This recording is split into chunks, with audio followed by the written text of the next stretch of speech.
Mr. Wilders says his coalition partners are not willing to support his ideas on halting asylum immigration. The anti-Muslim populist is calling for all Syrian refugees to be sent back to their home country and for all asylum shelters to be closed. I just informed the Prime Minister that I will withdraw the PVV ministers from the Cabinet. We can no longer bear responsibility for this. I signed for the strictest asylum policy, not for the downfall of the Netherlands. Therefore, our responsibility for this Cabinet also ends at this moment. Troubling news from overseas. Multiple news outlets have reported that the Dutch government has collapsed. Geert Wilders, leader of the far-right party for Freedom, has pulled his party out of the Dutch government because of the disagreements over asylum policies. A good point to start with, reminding the audience who Geert Wilders is and how he rose to prominence in Dutch politics.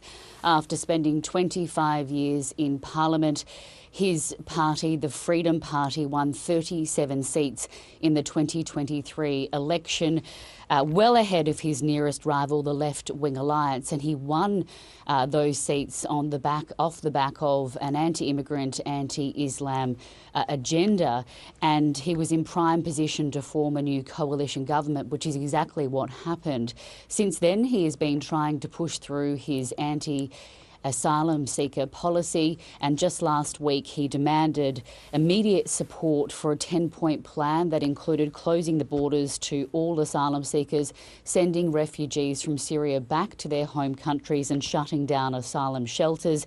He also wanted to expel migrants who have been convicted of serious crimes and use the army to boost border controls. But he's not managed to reach consensus within his coalition. That reached a tipping point last night, and Geert Wilders announced that he and his party would be quitting the government, and of course that is the largest bloc within the parliament there in the Netherlands, and essentially collapse the government. He's made his withdrawal public on X in a simple post: no signature under our asylum plans. The PVV leaves the coalition. He's also informed the Prime Minister that his party would be quitting the government. This is being seen as a surprise move, but it is essentially leading to the end of a fragile coalition which has really struggled to get anything through the parliament since it was installed in July. This move has collapsed the ruling coalition, leaving the Prime Minister Dick Schoof's government with too few seats in the parliament. So, what happens next, since opposition leaders are calling for new elections? Well, we expect that this will lead to snap elections.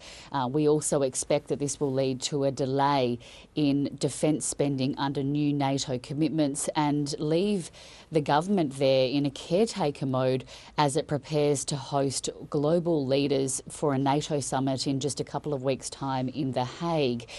This has been met with disbelief by other coalition members who have described Geert Wilders as being irresponsible whilst there is war on the continent, obviously referring there to Ukraine.